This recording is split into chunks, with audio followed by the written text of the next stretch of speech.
Today's talk is about dog fight prevention and how to break up a dog fight. So the best way to break up a dog fight is by not having one. So my first recommendation is always prevention. Be that muzzle training. If you are concerned that your dog is going to start a fight, you will want a bite-proof muzzle. There are a couple of different ones. Dean and Taylor has one. Learberg has one.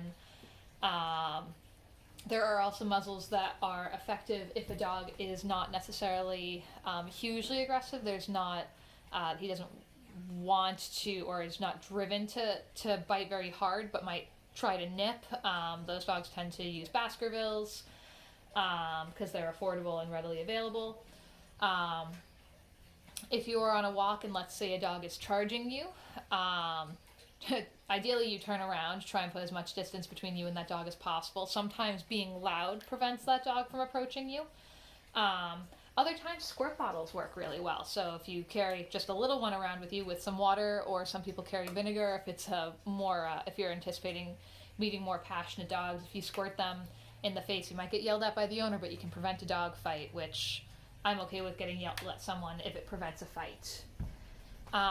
If a fight actually happens, there are a couple different styles of fight. So some dogs, generally more of like the herding group, they tend to bite unless they were trained to bite and hold. So if they're biting and releasing, it's easier to break up the fight, but you have to be more concerned about redirection. So for those dogs, you would actually grab their back feet and you would pick them up. And you would, just like a wheelbarrow in middle school, it's called the wheelbarrow technique, and you would steer them away from that dog. You just have to be aware because this wheelbarrow has teeth, so they might turn around and bite you, and you definitely want to avoid that.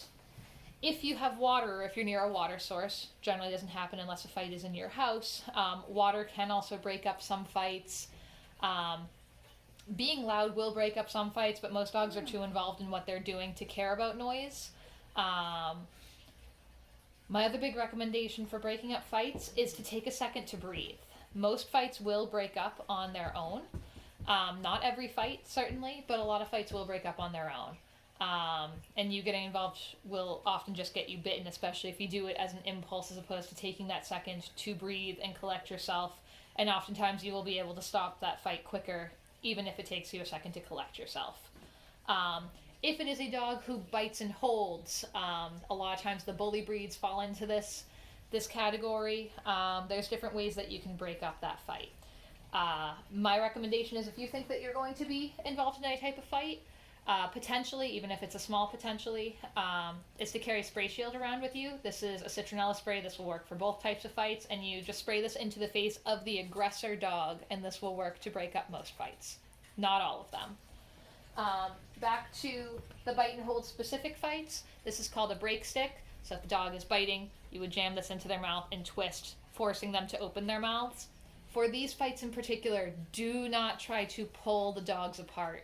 You'll create a lot more damage this way than if you just let the dog bite and hold. Unless the dog is biting and holding on something like the throat or the stomach, it's usually not going for the kill. It's more of a frustration, potentially dominance kind of thing. So do not pull them apart. You'll result in a lot more damage to your dogs. My favorite way to break up a lot of the bite and hold fights, is to choke them out. So ideally, the dog would already have a slip collar off. You know it's a dog who's more likely to start a fight. Having them on a slip collar already is really helpful, even if maybe that's not the collar that they walk on. And you just tighten it, and they'll release right away. It usually takes only about 3 seconds if you have a good grip on it. We're not waiting until the dog passes out, but if you're pulling on this, they will release so that they think that they can breathe. If you do not have a slip collar on you, usually you can make one with a leash. So you slip it around the dog's neck, and you can either tighten like this, or you can tighten by putting the clip through the loop, and you can tighten again until the dog releases. That's generally going to be your best bet. If you are inside of a house, another great way to stop a fight is to pin your dog into a door. So using my legs like a door, you would just be closing that door until the dog cannot move. Immobilizing them a lot of times will also help to reduce the intensity of a fight. But that only works inside, of course.